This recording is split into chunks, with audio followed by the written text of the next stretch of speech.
studio with me today, I have Father Michael Kapperman. Welcome, Father Kapperman. It's great to be here as always. Yeah, we haven't had you here for a while. I looked back and it was like your ordination time, I think. 3 years ago. Or were you on once for Last Caller Standing? I've been on Last Caller Standing a couple times. I don't know if I did an interview before one. Yeah, Maybe I can't did. remember. I feel like you did, but now, oh no, I know. You were on with Father Dickinson. Oh, that's right. That's what it about a was. year and a half ago. Yes. When we were talking about the new pastorate model. Yes. That's right. Yes. And we did it remotely. Yeah, so we were that's up in why you Aberdeen. really haven't been in the studio for a while. Yeah. Which is okay. I mean, Yeah. we missed you, but Yeah, it's great Aberdeen to be back. was a good place for you to be for a while. Yep. I always say Aberdeen, it's the type of place where you never want to move to because it's just in the middle of nowhere. Uh-huh. But then once you move there, you never Yep. want to leave. That's actually that's a good slogan, sort Yep. of. Put it on a T-shirt. It sounds like you did a lot of good things up there. So. Yeah, it was a great joy being up there. Yeah. So Father Kapperman is he's just come down to his new assignment down here in Sioux Falls. So he will be the vocations director, or is the vocations director, propaedeutic formation director, and the chaplain for Bishop O'Gorman Junior High School. That's a lot of things. That's a lot of things, and one of those things is a very big word that's confusing. Yes, yes. We've talked about the propaedeutic year a little bit. We've actually had someone on Catholic Views some time ago to talk about it. We've had it in the Bishop's Bulletin, but it's kind of confusing. It's a year of preparation Mhm. Yep. to form you well as a human. Yeah, usually how I explain it is propaedeutic. It comes from a Greek word that literally just means before teaching. And so before a man goes off and receives academic formation, the church really wants to invest in his human and spiritual qualities, such that he becomes a man who's free to say yes to the Lord wherever the Lord's calling him. So Yeah. it just means the year before teaching. Yeah. Before the academics. I don't think anyone has said that before. Well, so. I like word origin, so I usually go to Google and Very try nice. to parse things out. So Very nice. So we wanted you to come in today to talk about Catholic schools.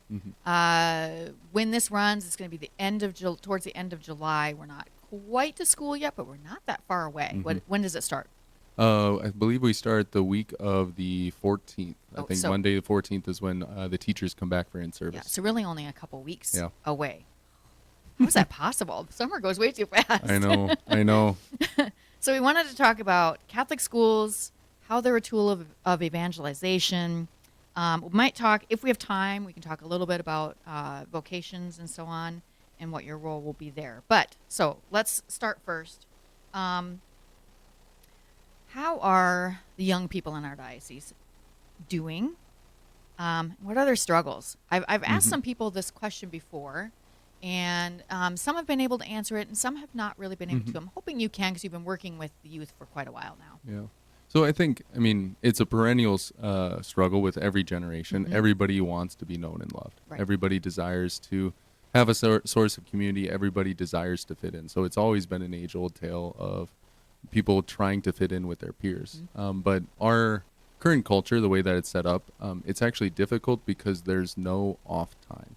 Right. That you always have to be on, because it used to be the case of like, well, if I wanted to make friends when I'm at school, I need to put on my best appearance. Right. But then when I go home, I'm separated. Right. Like I might receive a phone call from them, and then I want to try to convince them to love me, right? But now, because of Snapchat, kids are connected 24/7. Yeah. And so if they don't communicate via Snapchat, if they don't have a great Instagram, if they're not up to date on the social media, if they're off those platforms, then they lose opportunities to build friendships. And because of that, there's always a pressure of being on. That at school they have to be on, and then as soon as the 4 o'clock hour hits, then they have to be on social media. At least that's what they feel, anyways. Right. And so Right. part of our work is to help them, which has always been the work of the church, is helping people know that they are known and loved by the Right. Lord, and they don't have to win the approval of others. Yeah. So I think right now it's kids are just burned out because it's 24/7. They have to be on. They have to keep their Snap streak up. They have to look good on Instagram. Yeah. They always have to know the newest viral TikTok. And if they don't, they fear that they won't be able to fit in. Right. That they fear they won't be loved. Right. No one has ever really said that when I've asked them that. That's a really interesting way to look at it, because, okay, so I'm 50. I don't have Snapchat. I don't have Instagram. I have Facebook and Twitter, which I very rarely go on. But Facebook is not like this thing that I'm constantly on, and I Mhm. don't look to for approval or anything like that. Now, I know some people do, but I hadn't thought about the pressures Mhm. that social media is putting on our youth. That's a Mhm. little scary.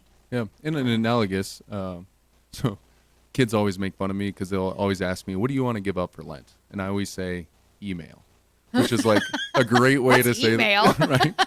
It's a great way to identify that you're getting old. Oh, Is when no. the thing that you need to give up is email, and the reason why is because part of it is I want to be a good communicator, and so part of being a good communicator is when somebody emails you, you respond. Right, And there can create a temptation within me of I have to respond right now, right. and so I never get off my email. And so that's why whenever Lent comes around, the first thing I try to do is get rid of email, and then it always creeps back in after Lent's over.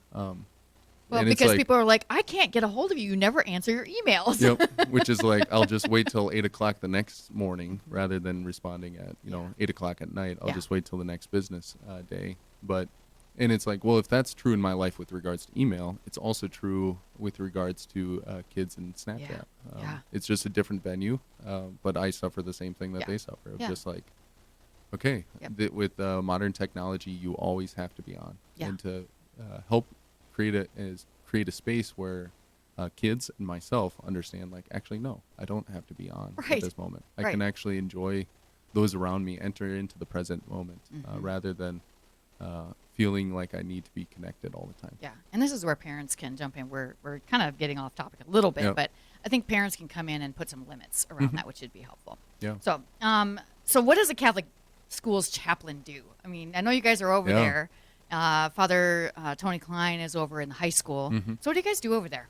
Yeah. So for the last 3 years, just a little context for our listeners, I've been up at Aberdeen Roncalli, and I was the chaplain to the 7th through 12th graders, so middle school, high school. And now I'm currently assigned at the junior high for O'Gorman, so the 7th and 8th graders. And so what does a chaplain do? A chaplain ultimately oversees the spiritual formation of those entrusted to his care. And that includes both students and teachers. Oh, okay. So as I'm ministering to both students and teachers. Now, practically, what does that look like? I love to be an antagonist. I love. I can't to be- imagine that at Yep. all. So I love being a nuisance, and so part of my great joys is just hopping into classrooms, partaking in whatever they're doing, and then just causing a ruckus and then leaving. Yeah. And part of what I do as a chaplain, I put on retreats for the kids. I'll celebrate masses. I'll perform the sacraments. So mostly what priestly duties, and then I find ways to enter into the kids' life where they're at. So I remember at Roncalli reading some of the books in English with them and then commenting on it. I remember when I first got there, I joined the novels class, and Oh, I read all sure. the novels they were and joined their book discussion. That's a great idea. Yeah, and Yeah. it was a great way to be able to enter into the lives of the kids, to experience what they experience. Another aspect of chaplain life is going to sporting events. That sports are where people are at, and Pope Francis encourages us to go to the peripheries, Yep. to go where people are at. And where are people? They're in the basketball court gym for a basketball game. Yep. And it's like, well, if that's where people are at, I need to go there, Right. and meet them where they're at. And I found that through doing that, just through showing up at basketball games and eating popcorn, I found just such great openness through the students and even through the parents. I was going to say, you probably have lots of interesting conversations. Yep, tons of interesting conversations, lots of high fives, lots of. There'd be little kids that'll run up to me, and we would be doing later on that week like a pie in the face type thing. You could pie a priest in the face, and I remember a kid running up to me and just said, "I'm gonna pie you in the face," and then he runs off, and it's like, All here we right, go. looking forward all, to it. all part of chaplain ministry. So in short, the chaplain just oversees the spiritual formation of all those entrusted to his care at the institution he serves. Yeah. Okay. So the big question really, why do Catholic schools matter? I mean, we talk about they're a tool of evangelization. Okay. That might seem obvious, but why do they matter, and how are they a tool of evangelization for us? Yeah, so it ultimately stems from the Great Commission of Jesus, in which Jesus says, "Go and teach all nations what I have given to you." That Jesus gives this Great Commission, and the church, in its essence, is missionary. The church has to go out. As Jesus was sent from the Father, so now the church is sent into the world to proclaim the good news. Now, The idea of proclaiming the good news, sometimes we think of as just what happens on religious ed Oh, once a week. right. Sometimes we think like, okay, to proclaim the good news is just to teach, the Bible, just to teach facts about the religion class. But instead, actually, a true education seeks to form the human person to be fully alive, Right. and to fully serve the communities he serves in. So, um, the document on Catholic schools from the Second Vatican Council lists these as the two ends, that the goal of education is to help a human person pursue his ultimate end, namely become fully alive, and then second, to be able to serve the communities he lives in. Right. It's not just about math and reading. It's not just about Right. math and reading. It's about helping the individual become fully alive. So why do Catholic schools matter? Because they seek to form the whole person, mind, body, and soul, such that the person might become the saint of God they're called to be, and then bring that to the world. That we believe as Christians, we believe that as Catholics, that when we share the love of Christ, it transforms societies. And so by teaching kids not only to fall in love with Jesus, but then to live it out in the world, we actually serve the countries we live in. We serve the communities that we live in, that we actually become leaven in the midst of the world. And so why do Catholic schools matter? Ultimately, they seek at forming the whole human person, Right. to be a saint of God and to be able to build up the communities we live in. Right. And so that's why Catholic schools matter. And I think they're the greatest tools of evangelization. So I'm a math guy. Right. I love numbers. Um, But you obviously love reading too. I You're also reading all love the reading. novels with the kids. Yep, right. And I love numbers. And so one of the numbers I was looking at is just for parishes who have schools, just to be able to ponder, what other ministry do we have students coming to our buildings for 40 hours a week? Yeah. I think about just some of the great conversations I had with kids at the Wednesday night formation programs up in Aberdeen, but that was 1 hour a week. And if they were altar servers, it was 2 hours a week that I had interactions with them. But with the Catholic school students, I have 40 hours a week. Right. That you really get to enter into the whole life of the child. You get to know their home life. You get to know their desires. You get to know what they like, what they dislike. You get to see how they interact with friends.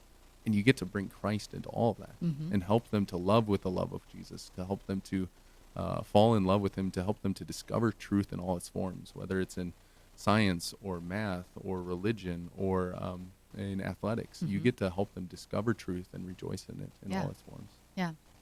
So you had talked about up in Aberdeen in Roncalli, they started I don't know if you call it a program or an initiative to put art Yes. in the school. Can you talk about that a little bit? Yeah. So part of my role at Roncalli was helping to promote the Catholic identity of the school. And there's a document called The Religious Dimensions of a Catholic School.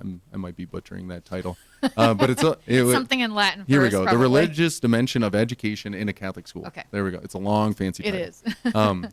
But in short, it talks about that the moment anyone walks into a school, whether they're a student, parent, whether they're Catholic, non-Catholic, whether they've heard of Jesus or not, the moment somebody walks into the school, they should see two things: that this is a place enlightened by faith and in which Jesus is the teacher. And so just to be able to, as soon as anybody walks in, to see this. And so what we desired was to put artwork up in our schools that would serve as this contemplative journey through the hallways. And so we put it through the lens of discipleship, and we put different areas or different mysteries of Christ's life up on the walls in using just beautiful sacred art. And then we put a little quote next to it for the kids to be able to meditate, or anybody walking by to be able to meditate on. And the idea was that rather than having photos up on the wall of the students doing athletic things, which we still have, right? That's part of a school life. Right. We wanted to also create a systematic meditation by which kids can walk by and ponder the mysteries of God. Yeah. And not only that, these art pieces were historically important. So a lot of them are like pieces from Caravaggio, one of the Yeah, I was greatest just going to painters. ask you what kind of pieces there are. Yep. So they're great historical art pieces. So you learn a lot from history. So the history teachers can take them in. They correspond to the mystery of Christ. So the religion teachers can take their kids and ponder them. And they're great art pieces. So the art teacher. Yeah. And so there's a great photo, if you go to the Roncalli Facebook page, of the art teacher bringing out her class, and they all sitting in front of this art piece, and they're just taking notes. She didn't explain what was going on. She just wanted them to take notes. And what an amazing tool Yeah. to teach art, and then to also teach the kids to ponder art and to see what is it teaching me. And then ultimately, since it's tied to the faith, to help them to see the truth that's being communicated Yeah. through this piece of art. Yeah. And they can even just sit and kind of listen for God to talk to them Mhm. at that moment, if that's what's going to happen there. Absolutely. What are some of the pieces that are there? You mentioned one. Is Yep. that the one you mentioned? Is that the crucifixion, or Um, which one is that? so Caravaggio. we have two Caravaggio pieces: the Calling of Matthew, Oh, okay. and then the Scourging of Thorns. And Oh, so the Calling of Matthew is to promote this sense of Christ is calling me, and then the Scourging of Thorns is actually in the middle school hallway, oh, wow. to help students know that, because middle school is a difficult time, Yeah. that my sufferings are united to Christ. Uh, And then we also have some art pieces from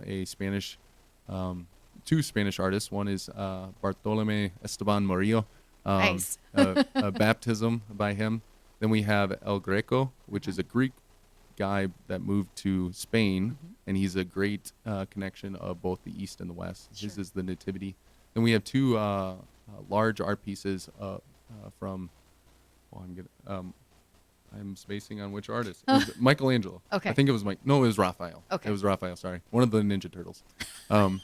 This is how I remember them. Right? One of the Ninja Turtles. And Raphael of the School of Athens. So the idea of natural reason, and Plato and Aristotle are walking out of the photo, and then we have the sister piece to it, which is called the Disputation on the Eucharist, which is by Raphael, in which Plato and Aristotle are contemplating the Eucharist. Oh, wow. And we have them on bookends of the school to help students to see that all of the natural stuff we're learning, Plato and Aristotle will walk with us all the way to contemplation of truth found Yeah. in the Eucharist. Wow, that's beautiful. So those, I feel like I'm missing one, but those are the Yeah. art pieces that we have Okay.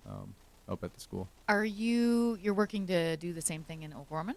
No, Or is that a hope, or it's definitely a hope, but I'm getting a tour on Wednesday over Gorman. you just got here, yep, right? Yep. So I'm just got here, and so my hope ultimately is just to come to know the school system, and just come to see how Christ is working in it Yeah. there. And if that part of it is to help bring art to the hallways, then that's my goal. Yeah, yeah. So, of course, you haven't spent much time yet in the Sioux Falls schools. While you're up in Aberdeen, what kind of fruits did you see of your work up there? Tons of fruit. So we had about 25 women who were a part of small groups, and most of those would show up early to school to have small group discussions. So we had 25 women who would come weekly to small groups.